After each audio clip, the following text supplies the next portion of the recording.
Hello, and welcome back to the Everyone's a Critic podcast, the podcast where two people who have different opinions on the same movie come and they don't fight or argue. They just have as gentle a discussion as possible, because there have been way too many toxic debates about film on the internet, and we need a an alternative. Just a place to say, hey, we may not always see eye to eye, but you know what? It's just a movie at the end of the day. Um, it is true that for many people, uh, there's a movie that, many times for good reasons, they are like they don't just like or love a movie, but they can become attached to the movie. And so, like, if someone does criticize it, it can feel like a criticism on them. And look, I get it. I do.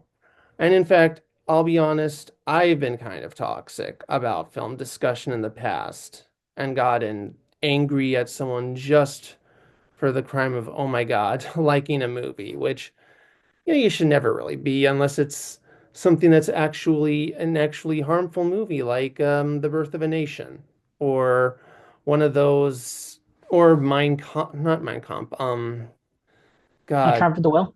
Triumph of the Will, yes. Uh, you know, something that's actually harmful, or, you know, God, I remember like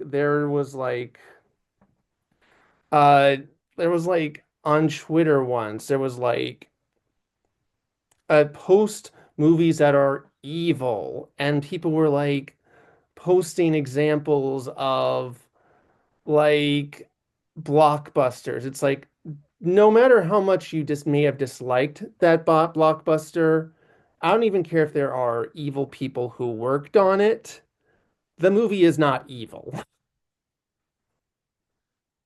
Uh, Now the movie itself is not evil.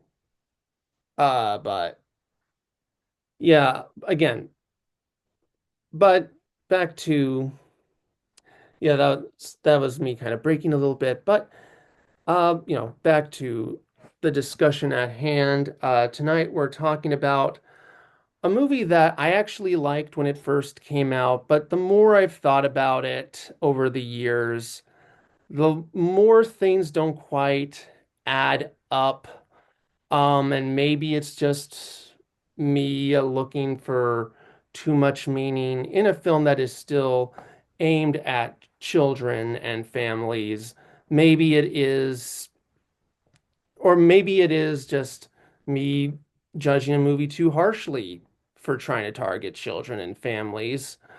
Um, but Today with me, I actually have Jonathan Pinzon, who actually knows some people who works at Disney.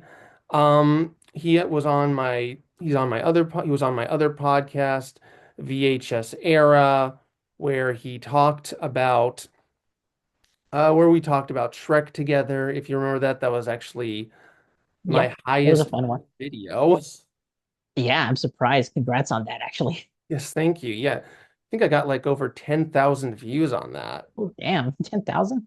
Or it was something like that. It was well into the thousands, and I usually get like maybe half a thousand views. That's awesome. Yeah, thank you. But anyway, Jonathan, just wanted to know, like, could you tell us a bit about your relationship, not just with Disney, but like with the WDAS crew and how you know them? Well, it's a long story, though, but I'll try to keep it brief. So basically, I'm just like everyone else, a fan.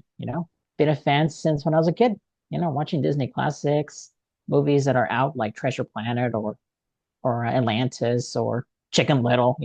I grew up in that era of Disney where they were very experimental and not really where they are now. I Yeah. mean, they're a little experimental now, but as a kid, yeah, I did grow up with classics and some new ones as well.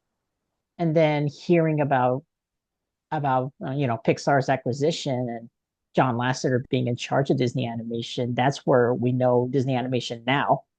And this is where all the people that I admire joined in the studio by then. So by then, there were like a couple of folks I do know, like Josie Trinidad and Jared Bush. I mean, Jared started around the 2010s, but Josie's been around at Disney Animation since 2004. So she's been around since that experimental. So that's all I can say with my relationship is that I've started to connect with them since 2019, I would say. I mean, again, I was just a fan back then, so All I right. started to connect with them because, well, I'm still majoring in filmmaking and especially animation. So why not talk to people that do know everything about the medium, you know? All right. Yeah, and I'm gonna hope I don't think I've ever seen Josie talk, but I know I've like seen Jared talk at like some like press events for like just Disney in general.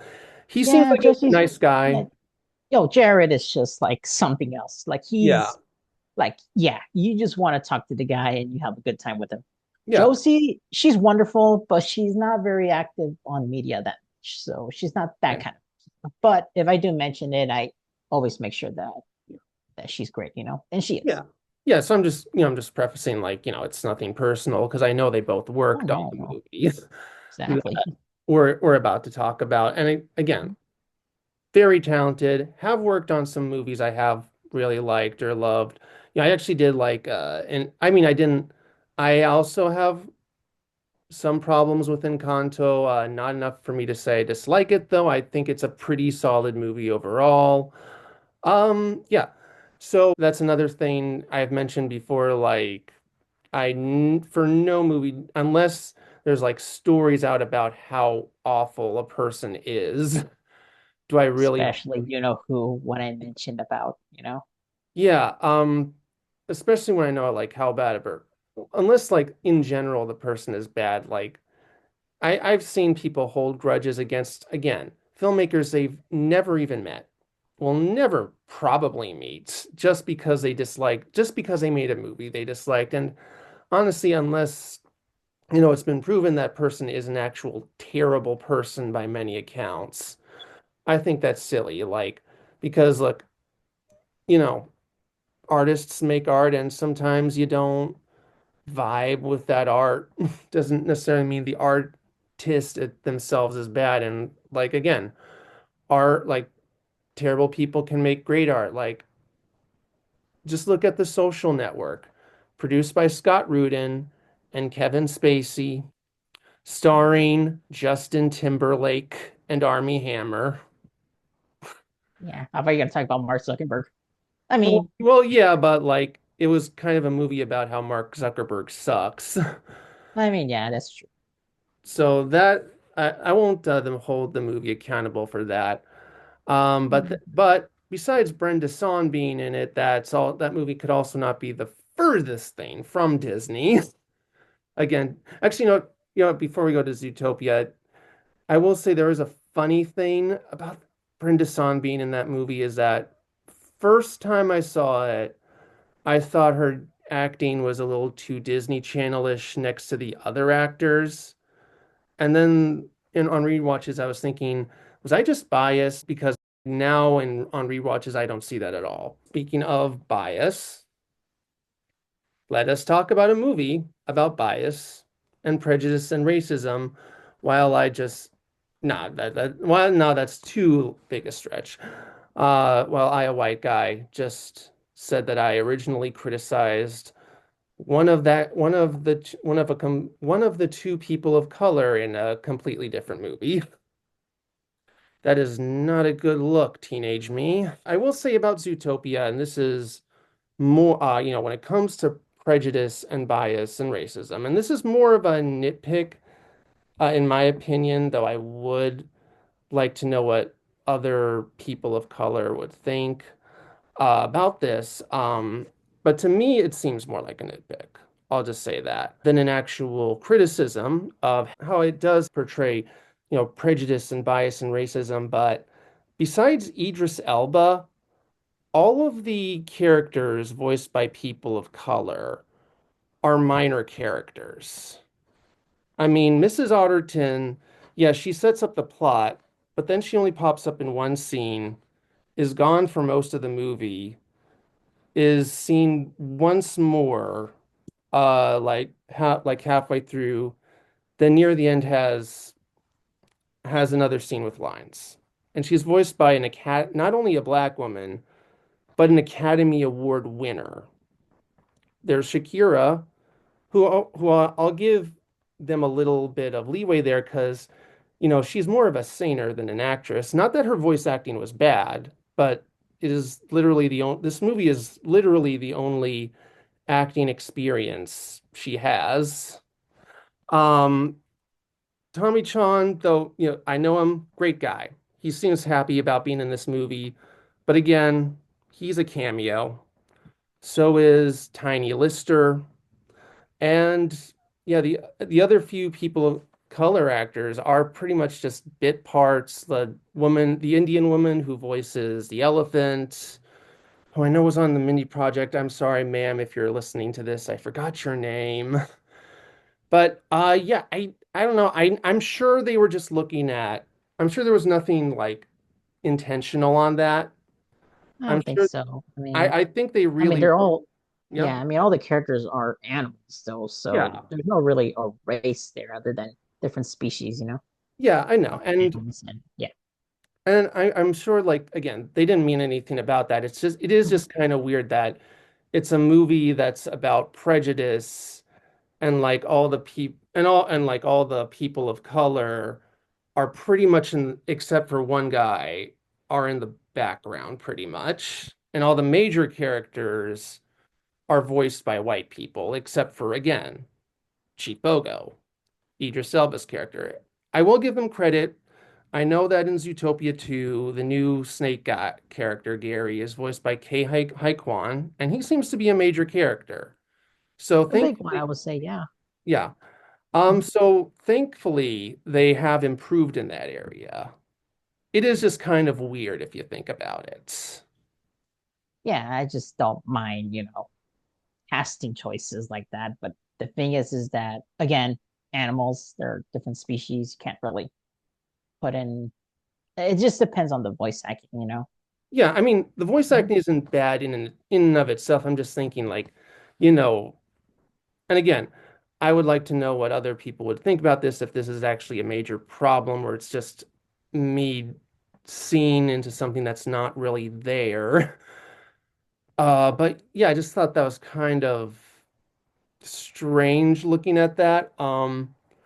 Again, I will say though, when it comes to this movie's tackling of prejudice and bias, I do kind of think it was a little bit of a mistake to have so many overt references to specifically racism or like talking points about racism, like using cute as a substitution for the N-word. I gotta tell you, you are even cuter than I thought you'd be. Ooh, you probably didn't know, but a bunny can call another bunny cute, but when other animals do it, Don't touch that sheep's wool. hey, Sheep never let me get this close. you can't just touch a sheep's wool. You're a really articulate fellow. I just want to say you're a great dad and just a real articulate fella. And you can't even really say they can't be unsubtle because, this is a children's and family movie, because those are references that only adults will understand. But it also kind of makes the movie more complicated in its tackling of prejudice and bias than I feel like it needed to be, and kind of muddled the line if it was just about prejudice or if it was a metaphor for racism as well.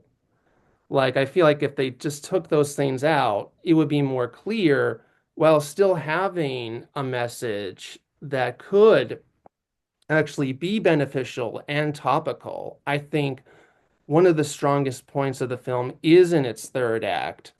When it does get more overtly political, and you do see all the animals like freaking out, holding protests about the prejudice that's happening in Zootopia. I feel like that's actually a very emotionally effective and well done scene. More bad news in this city gripped by fear. A caribou is in critical condition, the victim of a mauling by a savage polar bear. This, the 27th such attack, comes just 1 week after ZPD officer Judy Hopps connected the violence to traditionally predatory animals. Meanwhile, a peace rally organized by pop star Gazelle was marred by protests. Zootopia is a unique place. It's a crazy, beautiful, diverse city where we celebrate our differences.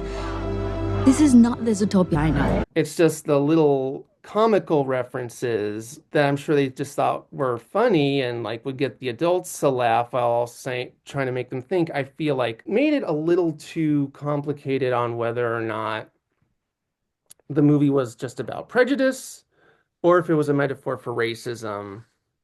And again, you know, as again, it's a Disney movie. You're not going to get something that is super accurate to actual race politics in the US.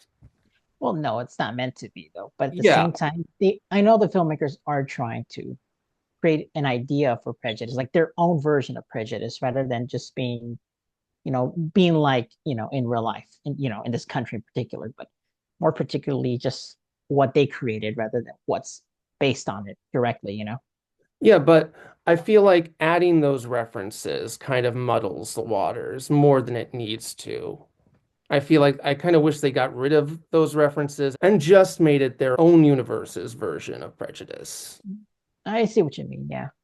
But I do get it. But at the same time, I kind of enjoy these jokes because, they're just meant a little laugh here and there before we get to the serious stuff. In general, I kind of just feel like, and not even when it comes to like its main message of prejudice, there are times where it's like, even for a movie that is targeted towards children, the the dialogue, though well voice acted, can be a little too unsubtle. It's like you could have just modified it just a little bit. Yeah, I mean, it's great to have dreams. Yeah, just as long as you don't believe in them too much. It's like we had a great version of this back in 1993 when Homer Simpson said, "Kids, you tried your best and you failed miserably. The lesson is never try." and kids in the 90s understood that without having him outright say, "So don't believe in your dreams too much." And I know The Simpsons isn't supposed to really be a kids show, but many people first saw it as kids anyway. I Uh, understand a lot though. I did see this in Salon. I do get the joke. this movie is obviously, and I know I keep having to repeat this 100 times, like, yes, it's a Disney movie. It's a children's and it's a movie targeted Well, to well, I children. would say it's more for everybody rather I than know, I know, I know. millennials. I mean children and families, and Yeah. that includes everybody. Mhm. You know what I Yeah. mean. That's I yeah. mean, No, I know what you. it has to appeal to children. I mean, so it has to Yeah, I still be see. somewhat No, I see. simplistic, somewhat simplified. But The only thing we didn't figure it out is why does Judy want to be a cop? I mean, there are some little hints why, but we don't see like the actual reason why she wants to be a cop. yeah, but Just a yeah, little thing that I um, noticed. actually, I kind of felt a little weird is that later on in the movie, like Judy plants the idea in Nick's head of becoming a cop, but I feel like it might have been a little more interesting if he too wanted to be a cop as a kid instead of just I having mean, for her. Nick, it seems like he wants to be a cop in some sort. Like he wanted to join the scouts, right? Yeah, As a but kid. So I mean the or scouts just isn't, fit in, yeah, just fit in anything with a uniform in it, and then you'll get a lot of love and attention. So pretty yeah, well what but Nick wanted. yeah, but like the scouts isn't really this necessarily the same thing as cops. Like not everyone who joins the Boy Scouts for real life Mhm. example becomes a cop. Mhm. I don't know, I guess maybe there could have just been a line saying like implying it. Kind of felt a little but that just might be me. The thing though isn't that I didn't necessarily have a problem with there not being much of an explanation as to why Judy wanted to become a cop. That's also another point of contention for many people is movie deciding to make cops the protagonists in a movie with these themes. And it was already something that didn't sit right with many people almost 10 years ago. Now, oh my God, this movie is almost 10 years old. Where does time go? Almost, yeah. until Um, now we have a sequel 9 years I later. know. Yeah, that is such a weird thing with Disney now that Yeah. Well, the all thing their is that all I their know animation, yeah, yeah. animation takes forever, and you're busy making other films, some sequels, some original, but you have to wait for this sequel to arrive several years later because, it takes forever to make a movie like this. Yeah. Yeah, I know, but it's like, Mhm. back in my day, animated sequels took 3 to 4 years. Yeah, I wonder why. Shrek 2 came out 3 years after the first one. Why Yeah, Shrek couldn't we yeah, why couldn't we that's true. gone Like, to yeah. why couldn't we gone to Zootopia 2 in 2019? Why is it taking till now? But back to my point. I know it's like a point of contention, and yeah, again, I'm a white guy, so it's hard for me to really comment on this without sounding a little ignorant, whether or not that was a good idea in hindsight or if that was a bad idea in hindsight. But I will say that this movie does unfortunately carry a problematic trope that's been around for decades in media starring cops, which is that Judy does do some illegal shit that probably should have gotten her arrested. I mean, she blackmails a citizen. She befriends the mob and then has them I checked on the yeah, mob character, yeah, the little mice, yeah. the They're Rugrats shrews. mafia. Yeah, it turns out they're not really mobsters. Even though they look like mobs, but if you watch the Zootopia Plus series, they'll tell you they're not really mobs. They're actually business owners, I not to but they sound disguise like the mob. You know. I mean, they act like, yeah, Mhm. but I mean, if they do you, act like it, but they're not yeah, really like killing people. well, They it's just just, ice them. yeah, but I mean, not thing, people, animals. Sorry. yeah, but the thing is, like, we had to wait 6 years after this movie to find that out. So, Yeah. Oh, that's true. Yeah. If you don't know the answers, but even yes, though they later confirm it, yeah, I see what you mean by within those 6 years. Okay. Okay. yeah, so like for 6 years, it just looked like Judy was literally befriending the mob, getting her to threaten another citizen, became her godchild, like became her god, and also the mobster's daughter became literally became her bestie. Like that's not a great look for a cop, and it does kind of carry a problematic trope I of do think about it a bit about, yeah, relationship between a cop and the daughter who's in charge of a mob, like Marlon Brando's character. yeah. But it's like it does kind of carry a problematic trope in other police themed media of cops saying, screw the rules, we're going to do things our way. And we've seen the real life implications of people who've watched those movies and become cops for the wrong reasons. Oh yeah, that is true. Yeah. Yeah, so it's like I know it wasn't their intention, but yeah, they did Yeah. kind of unintentionally have a problematic trope in this movie that has had terrible real world implications. But on a lighter, but also kind of critical note towards Judy's character. So she trains, to be in the police academy, and she thinks that because she proved herself there and she did all this hard work, like she should be getting exciting cases the first day she's there and not something that's just meter maid duty. And even though the movie does call her out on some things later on, it does seem to kind of agree with her that she should be getting exciting cases her first day when I mean, she's a in rookie though. Yeah, but that's the thing. in any job though, you're not going to get the do the exciting stuff the first Not day. admittedly though. Yeah, not admittedly, but yeah.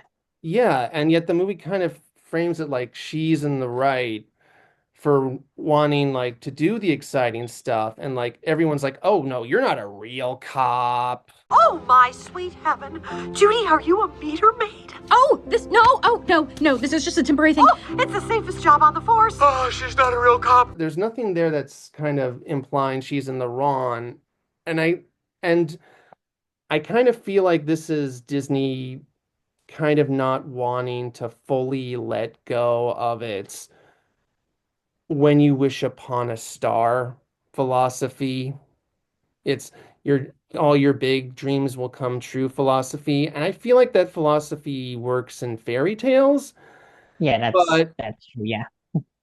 in a movie that is, even if it is about talking animals, at least partially set in the real world, it does kind of make her come off a little more entitled and egotistical than I feel like the filmmakers were thinking. From what I heard about Jarrett, he Yeah. is related to the CIA though, from from his father's side.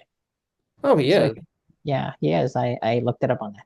Turns out, yeah, All right, but it could be that, like he has more chances in life mhm, than just Judy, mhm. You know what I mean? I don't know, maybe So, it's a little off there, but at the same time, I do get what they want to express to the audience, saying that yeah, you can achieve it just by asking it. mhm. But it's like, again, it's just like you have to work your way up. Which is true though. I mean, to be fair, Judy, starting off slow, doing those parking tickets, right? Just to simply just put in what 200 tickets in, or is it 100? No, it's 200. Yeah, too. Yeah. Yeah. So that's all. I mean, that's like the easiest job ever. I mean, if I were Judy, I'd be happy. Yeah. You get a decent pay. I heard they get a decent pay. Yeah. Yeah, but again, she's not a real cop. I know it happens to many people. Even they're already in the force, not being a professional cop, they would say, but no. Yeah, I mean, she should be happy to be in the force, in some Yeah. way. Again, I'm sure they're just trying to follow the dreams will come true formula, but it just kind of seemed like the narrative isn't quite valuing or telling kids, the truth that, hey, you're not always going to be getting the exciting stuff that you want when you grow up and get your Yeah. first job. I mean, not immediately though. It still takes time to reach whatever you want. I mean, I'm still reaching my goals just to be a filmmaker. I'm Yeah. still doing things, but just not majorly like with Warner Brothers or Sony. Yeah. I'm just doing my own things for now. Yeah. And my point just is I wish the movie had that attitude Mhm. instead of kind Yeah, of I see. agreeing with Judy that she should be chasing bad guys her first day of work. Mhm. Yeah, but I guess her luck just managed to get the weasel. Yeah. Well, I guess just good luck as well. actually, the weasel is a good metaphor for two things. That is the word metaphor, right? He is kind of a symbol of two things that are kind of like one just nitpick I have with the movie and just one big problem I have with the movie. The nitpick is that his name is Duke Weaselton. And that's a cute reference if it wasn't for one thing. Throughout this movie, they keep reminding you that Frozen exists. This is And I love Frozen. yes, Okay. No, yes. yeah. Like again, Duke Weaselton. He sells Floatsin 2, which is a Frozen 2 reference. Hmm. Uh, there's in one scene you can see two little girls dressed like Anna and Elsa. Hmm. Judy's And eye, those are otters. yeah, What Judy's, do otters have to do with Arendelle? What is otters doing in Scandinavian? yeah, Judy's playlist is Let It Goat. Miss Maybe. Chief Bogo says, Life isn't some cartoon musical where you sing a little song and your insipid dreams magically come true. So let it go. which is a reference that doesn't even make any sense because Elsa's problems did not go away when she's saying Let It Go. I don't know. I took a nap after she sang that song. But yeah, that's the first just nitpick. It's like I know it's like a bit more comedic than most other Disney movies, but why so many damn Frozen references? We get it. You made Frozen. Imagine if in Hercules, if they didn't just stop the Lion King references at Scar being Hercules' throw rug, but every like 20, 30 minutes, it seems like they kept referencing the Lion King and kept reminding you that this is the same studio that makes the Lion King. Like it would get old after a while. And again, it's a nitpick, but I kind of They've feel done this like a lot with the Lion King. I remember like the opening for Chicken Little doing the same thing. yeah. Yeah, but I kind of feel the same like how if they did that with The Lion King and Hercules, that's kind of what Zootopia does with Frozen here. Like they can't just have one or two references.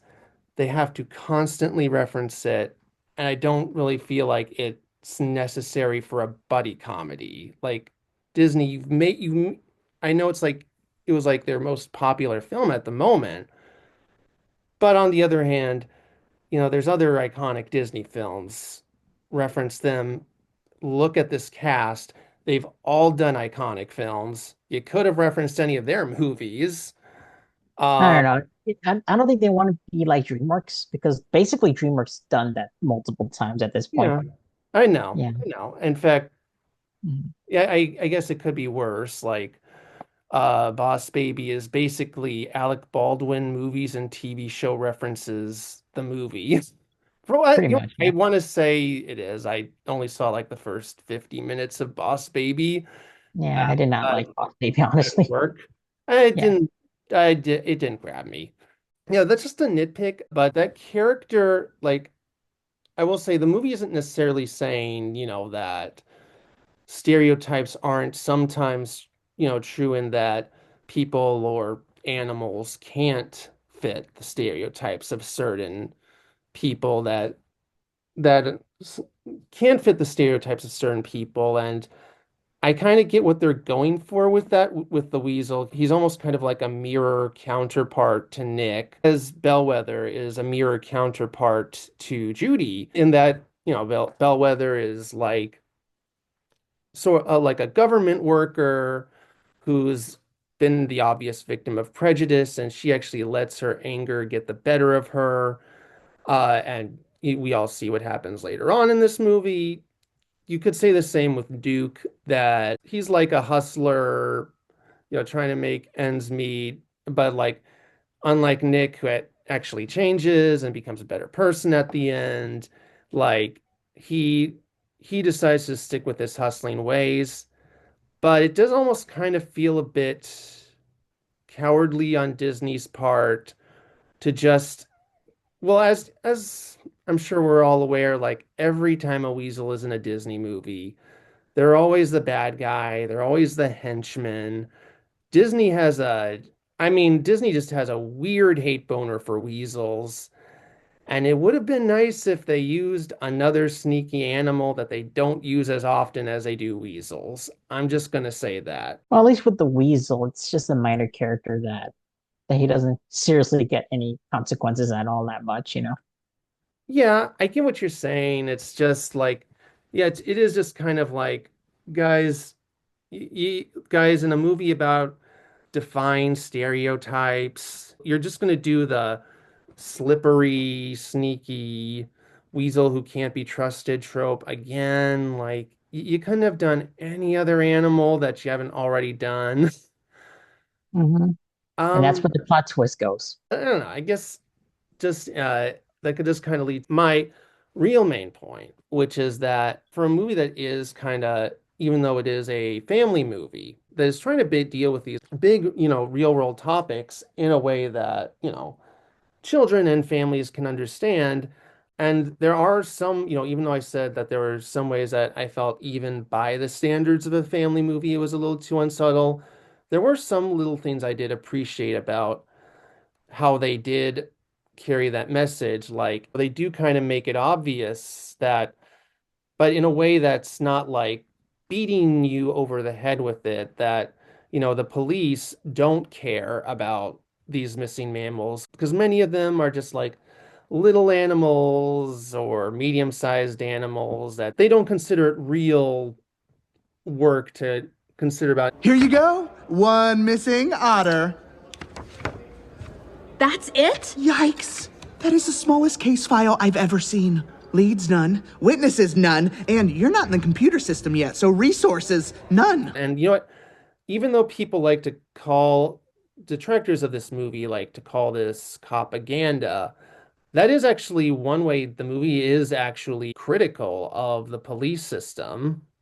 Is The flawed police system. I mean, I yeah, have seen how the police system really is based on certain things that happened with some of my family members that I had to deal with. They're not criminals, no. Just saying that dealing with the police every time there's a problem happening, it's usually mostly problems at the station, you know. I actually do champion the movie for that. And But I then, also get props for trying to, yeah, find some goodness in policing, which I do get, because yeah, we do need the police, of course, no matter what we are. yeah. The point I'm really trying to make is like, as much as it tries to deal with these real world issues, narratively, the movie seems a little afraid to really go too past the standard family movie formula, or especially the standard Disney movie formula. Like you got the main protagonist is a big dreamer who wants to who just has some big dream of their own, but nobody quite believes in her. But then since she's whisked into a big adventure with someone she barely even knows. They grow a relationship of some kind. But then in the third act, something dramatic happens where they end up parting their different ways. But then suddenly they patch up whatever problems they had beforehand, defeat the bad guy, and everything is good. I kind of feel like I mean, in the this, only thing that I could get is definitely the plot device, which was the flowers. yeah. Well, yeah, actually, and I actually read someone who questioned this, like, how did she not know about these flowers or about her uncle, go or about the incident with her uncle until they told her as an adult? And actually, I kind of wish, like, towards the end, like something happened where she pretended to be the one to go Mhm. savage. Also a drug reference Yeah, of course. Yeah, I kind in of, a Disney film. yeah, and Breaking Bad. Yep, bring it back. But I do kind of feel like that was kind of a missed opportunity. They tell you that non-predators can go savage, but they don't show it. And I You know kind of what's the more for this premise is?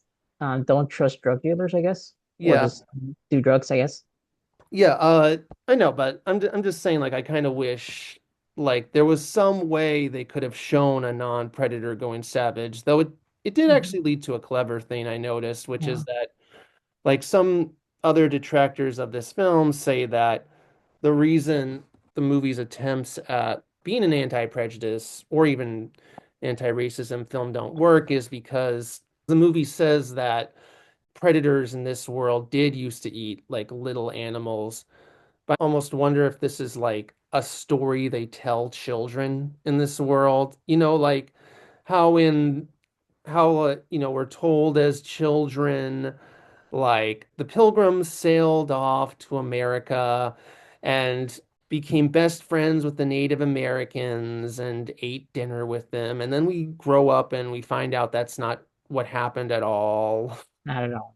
Or It stories could be like, their own interpretation of that. yeah, Maybe the predators are the heroes, or maybe they are the good people, and then you got the prey showing up, taking over their land.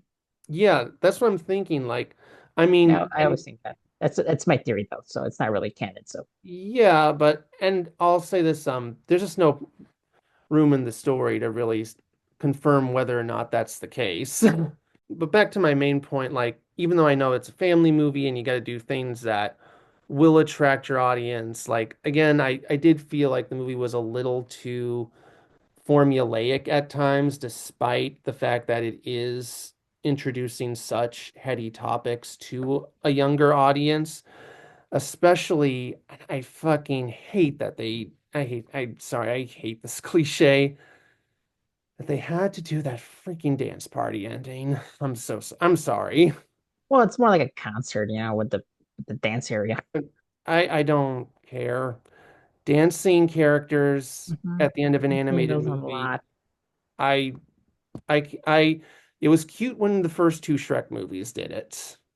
But even as a child and when I'd say Shark Tale was doing it, I was like, okay, now it's getting old. Hmm I think I Um, tired once Despicable Me did it. um, I'll say this, I the Despicable Me movies are popular movies I've never seen. Really? Yeah.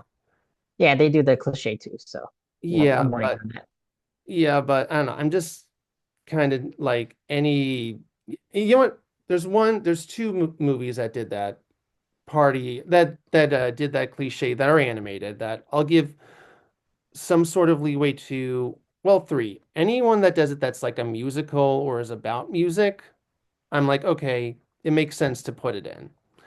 Um, the Lego Batman movie, just because they proceeded with Batman saying, "Oh, this is going to be so lame," and then at the book and then bookends it with, "Oh, that was actually fun. No one saw this, did they?" Because I mean, it's like Hmm they made fun of the cliche, then they just did it, and then just made fun of it again. But it's like, well, at least you're self-aware. Yeah, it's fine. When they self-aware, it's okay. Yeah. Just make sure it's a great dance party. Uh, Yeah, At and I least. guess also turning red because it was like in the style of those iPod commercials, which were Like I'm popular in the nostalgic. 2000s. It was more mid 2000s that they started getting popular than the early 2000s, which is when Turning Red was set. But I'll give them props for at least trying to do something that sticks to the decade. It wasn't just the dance party scene. It's just like in general, this movie just does have a lot of cliche animated movie jokes that kind of knocked it down a peg again. I know they're trying to attract a younger audience. I just kind of wish, especially with the comedic pedigree this movie has, the jokes felt a bit fresher more often. Like, again, I'm all for hiring Maurice LaMarche, and I know he loves voicing Mr. Big, but like, you know, The Godfather being is like such a go-to adult movie reference in children's media. It's like, guys, we didn't need to do it again, and we didn't need to recreate the wedding scene or the how dare you do this on the day of my father's wedding. This is a simple misunderstanding.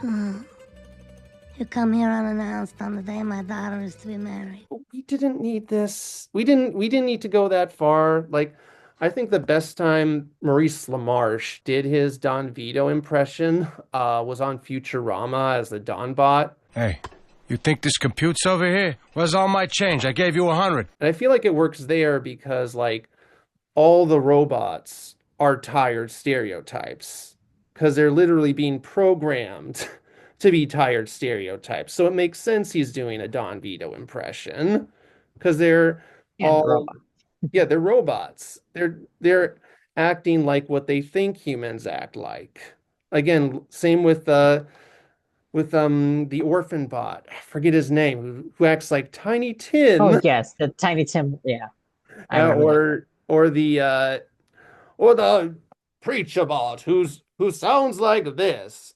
There, I think it worked because it's like characters who have basically no real free will, just being programmed to act in stereotypical ways, which makes it funny. On its own, I love The Godfather. It's my favorite movie, and I'm glad 50 plus years later, it's still in the cultural conversation. I just kind of wish they picked another reference that wasn't so overdone than The Godfather. Chinatown. Maybe. Or Goodfellas. I mean, yeah, Goodfellas has been overdone. I mean, Hoodwink 2 did a Oh, Goodfellas reference, oh so yeah, that again, never seen it.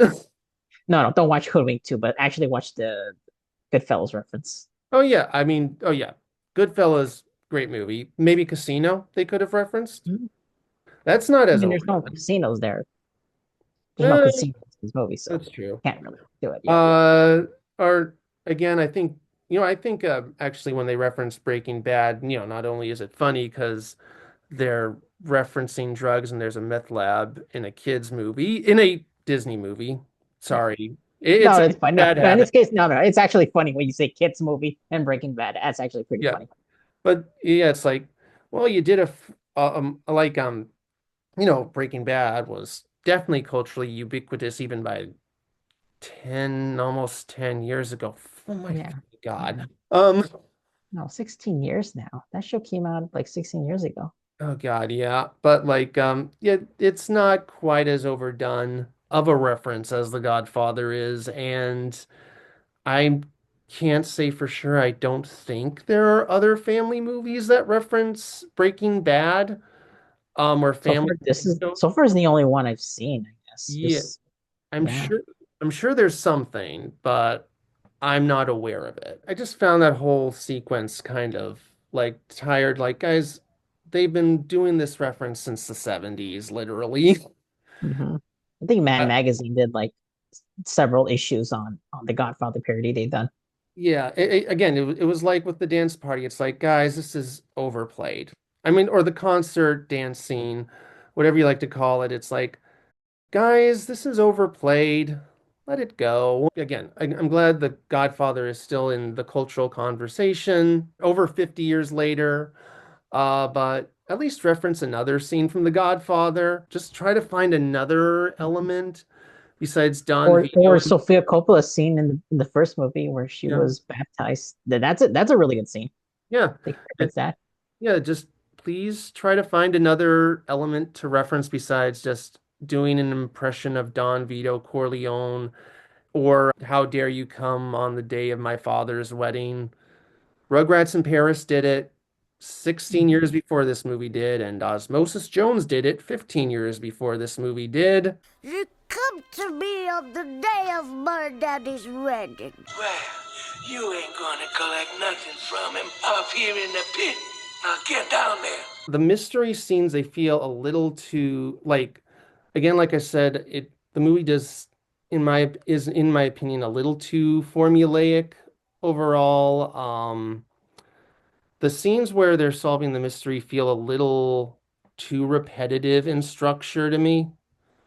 It's basically go from one location, find clue. Nick and Judy say some like snark at each other on the side. Go to another location, find clue. Nick and Judy make snarky remarks. Go to another location, find clue. Nick and Judy make snarky remarks. Like, it does kind of feel like the movie is that over and over again for a good 10 to 20 minutes almost. Oh, yeah. And I forgot also meet wacky new character that will be in this one scene and then maybe in the concert at the end. And even though they're barely in the movie itself, they'll put them all over the posters. But yeah, the middle I feel is gets a little repetitive structurally. Well, yeah, that's what happens, when you do a cop movie like this, you have to follow the formula and you just create something with it, at best. Yeah, I don't know. I guess I would have just liked a little more variation instead of just kind of just going to from one location to the next to the next to the next. But although I don't quite know how it would be done, like though I do think, it is a fantastic scene after they kind of break free from that formula. Once Judy and Nick are chased by Mr. Monches and then, Nick stands up for Judy and everything, is that great flashback scene of him being, bullied as a child. No! No! What did I do wrong, you guys? No! Please tell me what did I do wrong? I do think that was actually a fairly effective and well done flashback.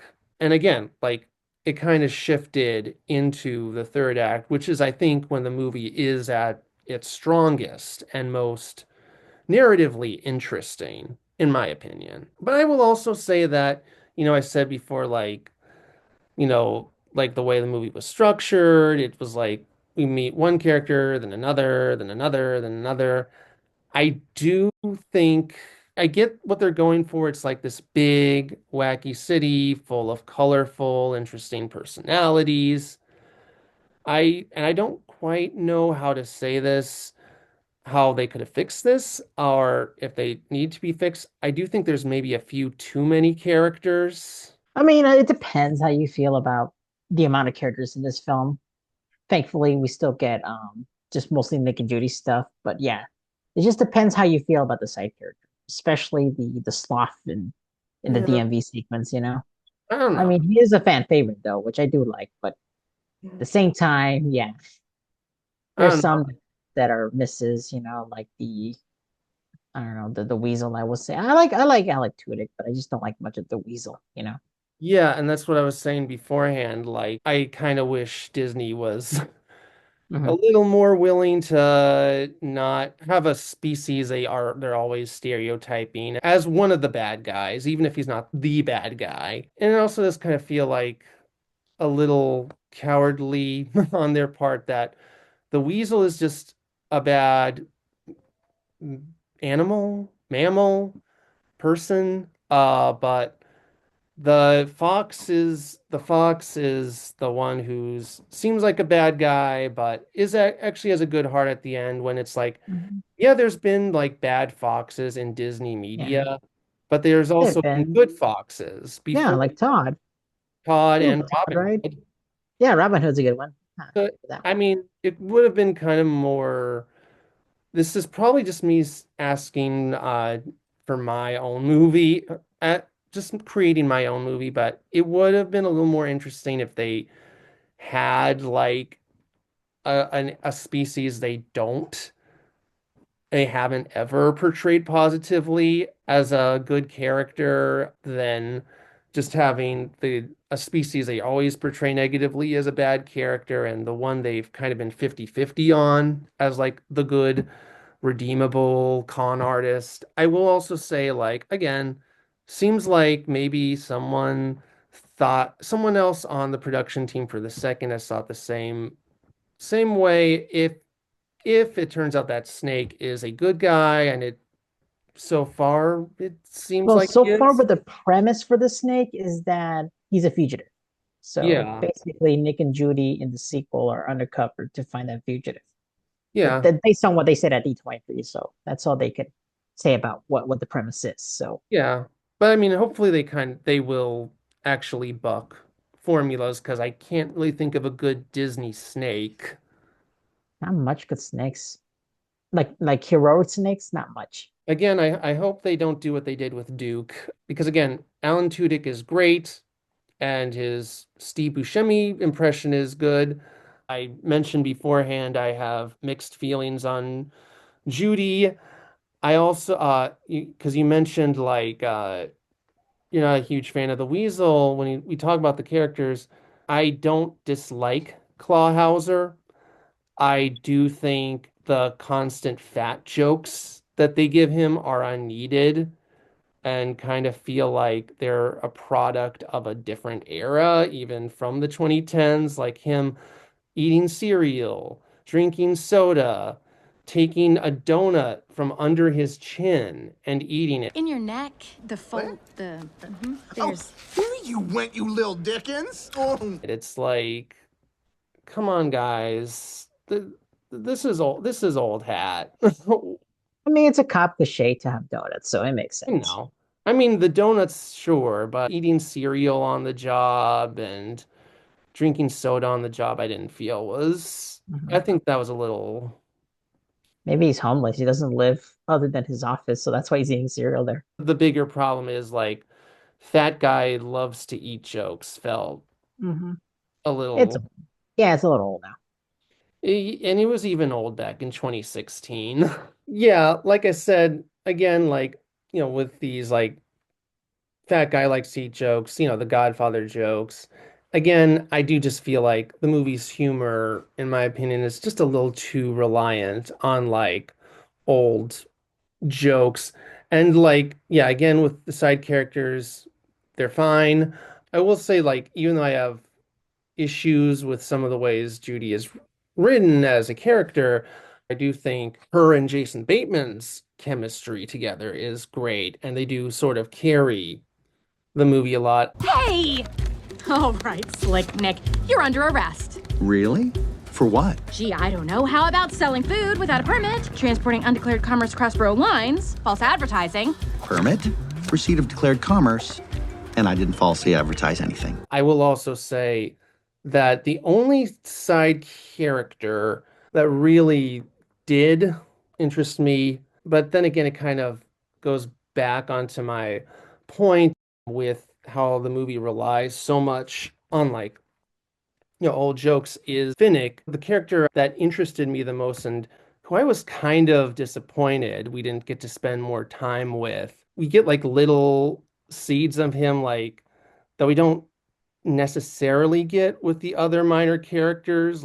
We get this implication that he and Nick have this relationship together where they're always mocking and teasing each other back and forth. Hey, no kiss bye-bye for daddy? You kiss me tomorrow, I'll bite your face off. She hustled you. She hustled you good. You a cop now, Nick. You gonna need one of these. Have fun working with the fuzz.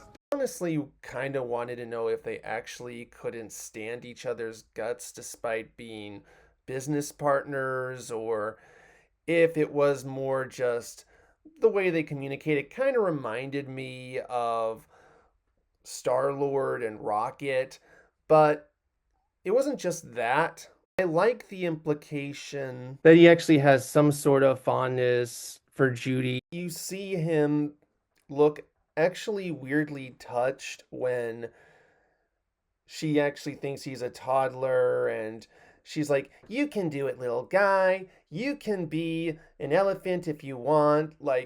He enjoyed her taunting Nick, and he looked surprised and in a way that's oh, it's her, when she answers his door. I like how he's actually not just grumpy, but actually kind of weirdly violent character for a Disney movie, who's not a villain. Not just the "I'll bite your face off" line, but the fact that he's answering a door with a bat in hand later on. I like how he still has a comical side, despite that, again, with laughing at Nick's face. So he's not just Mr. Grumpy Guy literally 100% of the time. But that being said, I also kind of like his just "I'm done with it, I'm just going through the motions" expressions when they're doing the popsicle hustle. And I get it, you only have so much time. Really wanted more of that guy, but instead they just focus on he is a small, cute little animal with a deep voice. And I just feel like that was kind of a bit of a missed opportunity that they didn't delve at least a little further. But again, that's more of a personal thing. So just a waste of the hilarious idea of casting Debo from Friday as a small, cute animal. But in all seriousness, have to reference Futurama again. They also did the cute little character you just thought was this cute, adorable thing, but turned out to be something that is completely different, with a completely different personality and a super deep voice, with Nibbler. And again, they did it better. Alas, our kitten class attack ships were no match for their mighty chairs. The universe is doomed. Doomed! The reason they did it better, like with the Dawnbot, is that they use that old cartoon gag more as the setup for the character rather than just what they mostly focus on with the character. It's pretty much just a part of Nibbler, but there's more to Nibbler than just he tiny little cute thing with deep voice. He's got this big dramatic personality, very authoritative. But again, he's this literal little monkey thing wearing a diaper.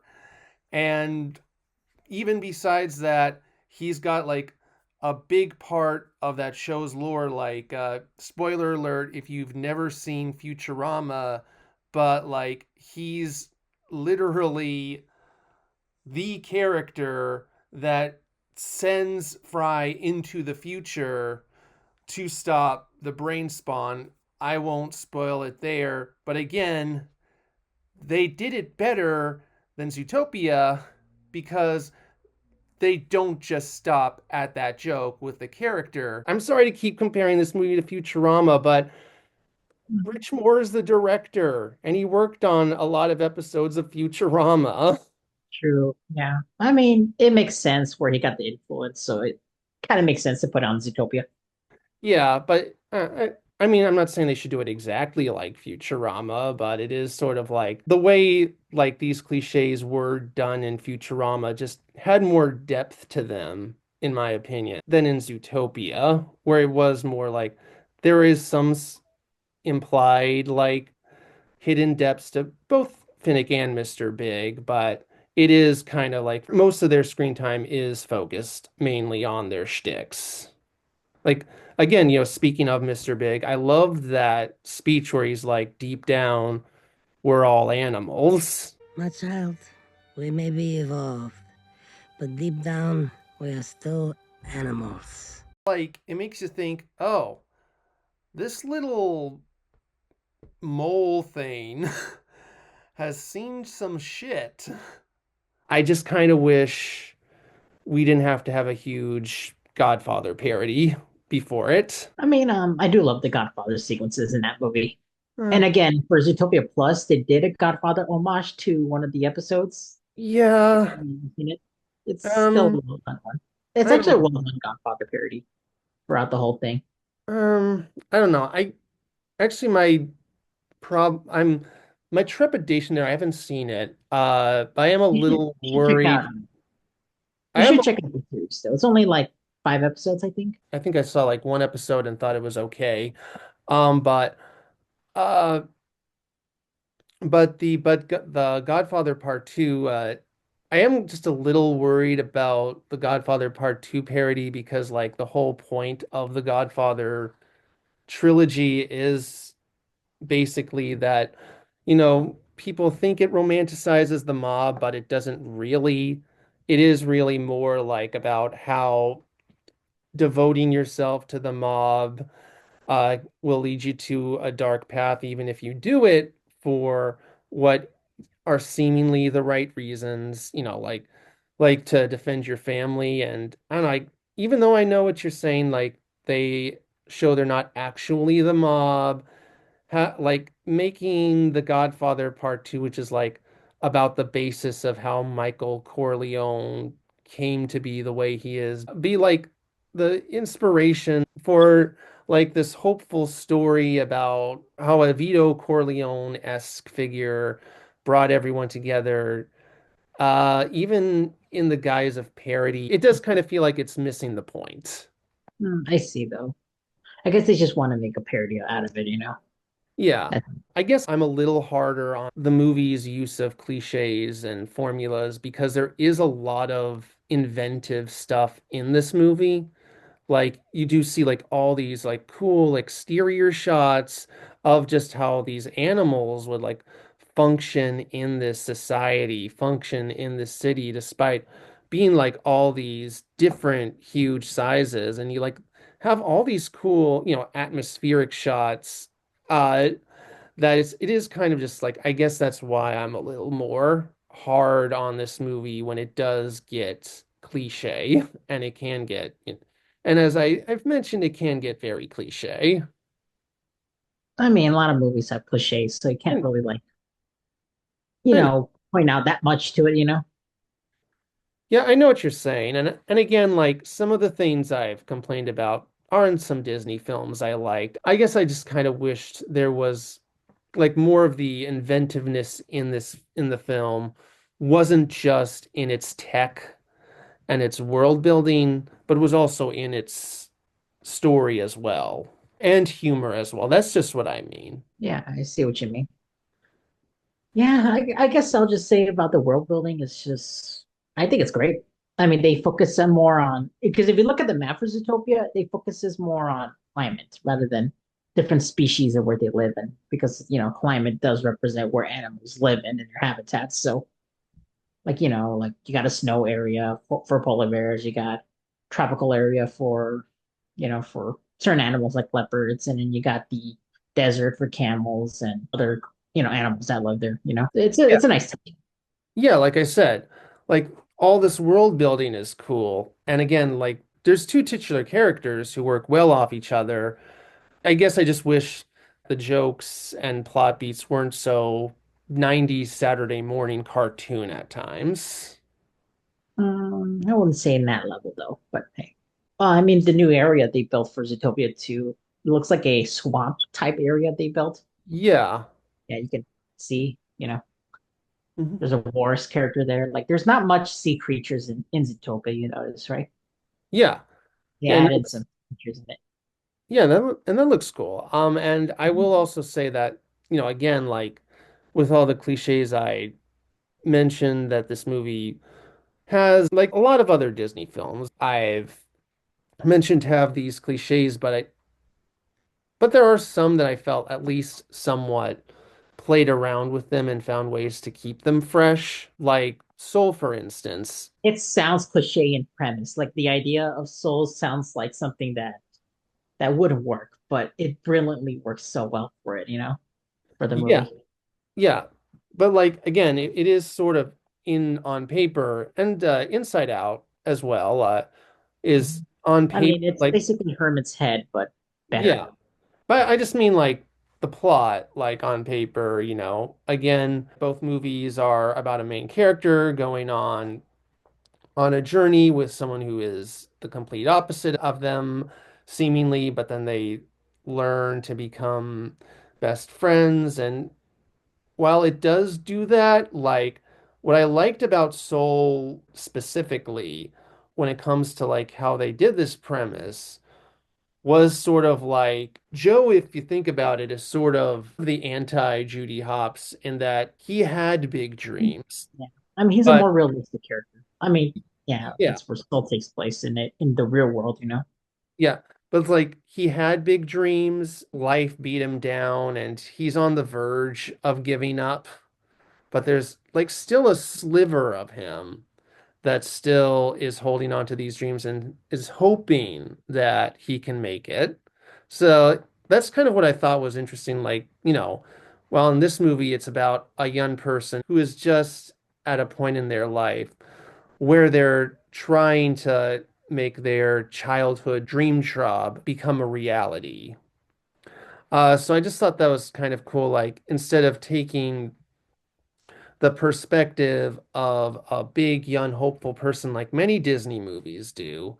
It's almost like, what if that character like didn't, didn't get their full potential, yeah, I think what it if was the they, perfect way to say, yeah, like what if they didn't make their dreams come true the way they wanted it to? And like, not necessarily failed, but like, what would they be like, if it didn't quite happen for them. And I thought that was kind of like an interesting way, that specific movie played around with the Disney formula. While with it's written by, you know, what? more people. I would say it's written by people that look up on philosophy like this, like Pixar, Pixar Yeah, usually does a lot more research on those things. yeah. But I guess Yeah. I guess that's the thing. Although I think it might be just like in general a writing style. People say that like since since Disney has switched to CGI, they and Pixar seem almost Identical?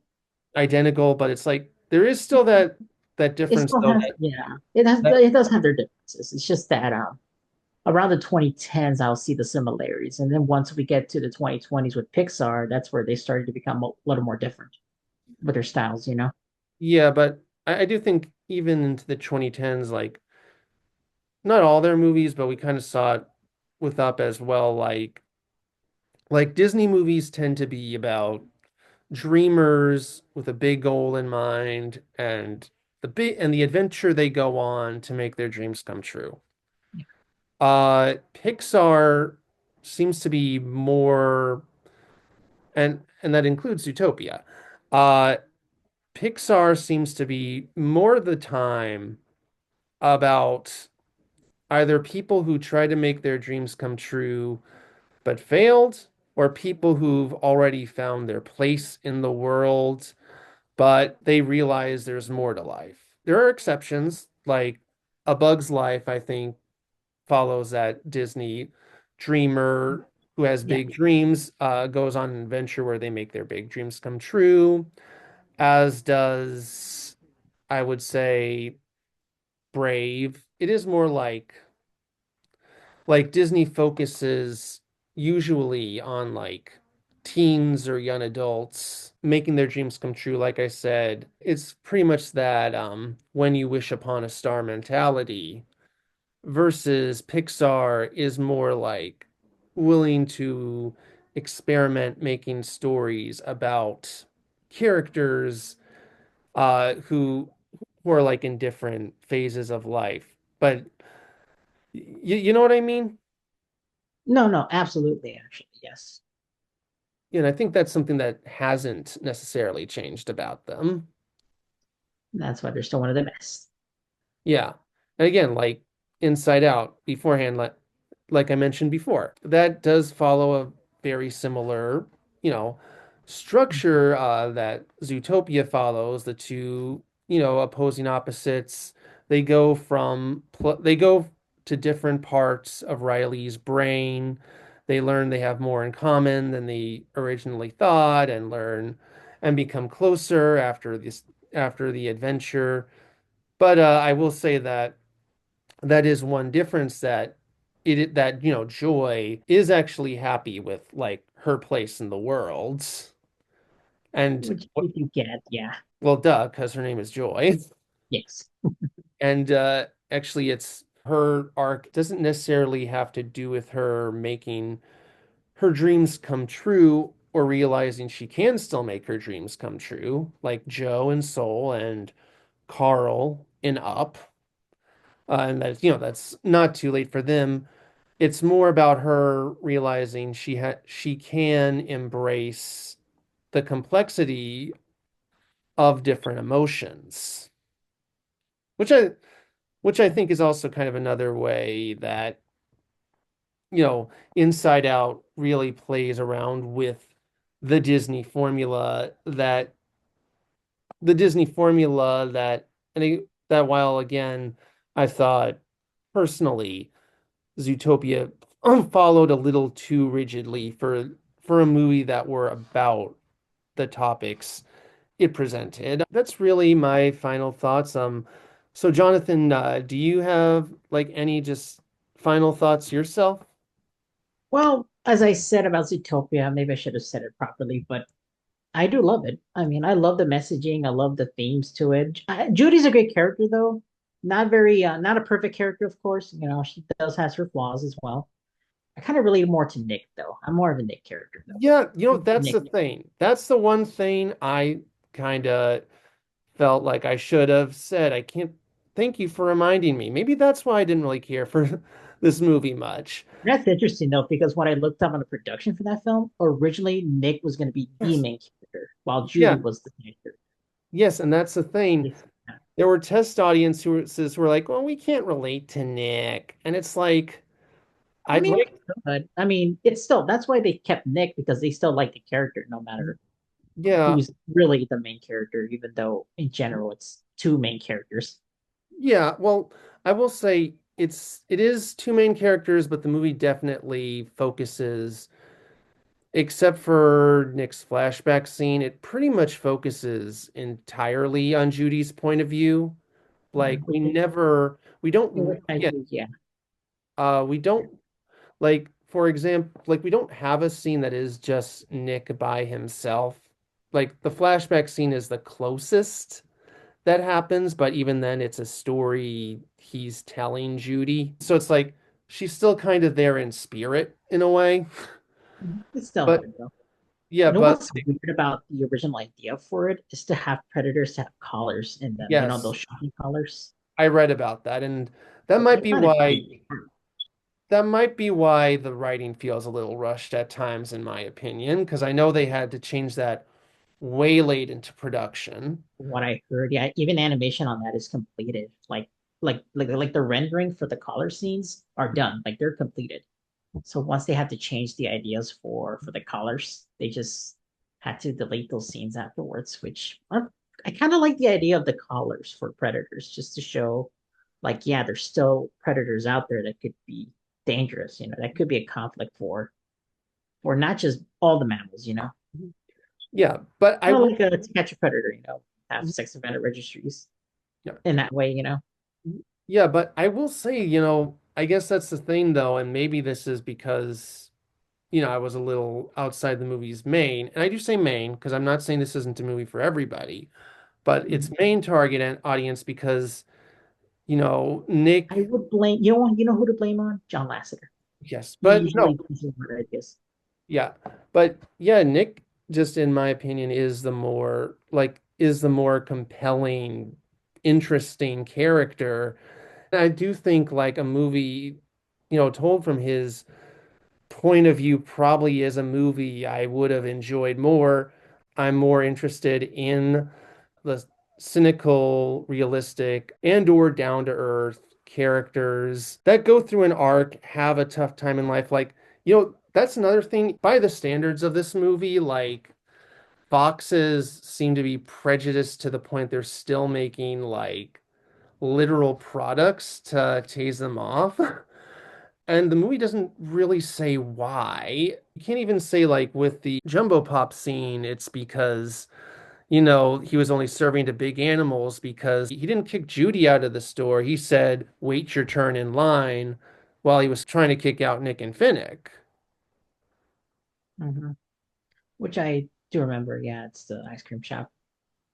Yeah, the characters who are kind of hardened, cynical, do have worse problems than just people judge you because you're small in the job not usually in.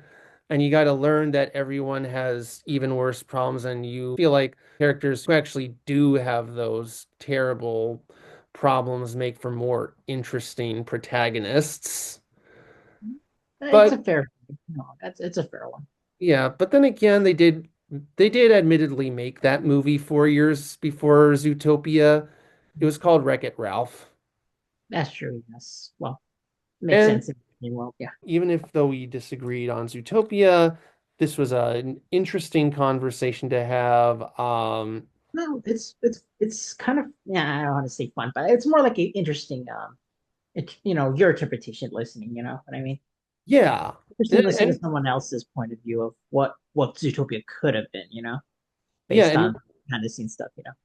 yeah, and it's interesting. No, and your opinion is definitely valid too, and I think you made some great Thanks. points as well. Jonathan, do you have anything to plug? Of course I do. Let's see. There's my YouTube channel, Jonathan EST90. So my full name, Jonathan Pinzon. I recently did a video on the I went to a Q&A screening for Inside Out 2, which we talked about earlier.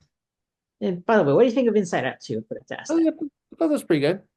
Okay, so I did a Q&A with I went to the Q&A in person with the director and writer. So, just talked to them. Just did a video about the movie. And let's see what else. Oh, I just went to Tokyo I did like two videos on my Tokyo trip. One is just the typical Tokyo vlog I did, and the other was my Tokyo Disney Sea video talking about the new Frozen ride that just opened. So did had a lot of fun with that one. All right, great. And my Well, Instagram, Jonathan EST92. So that as well. all right.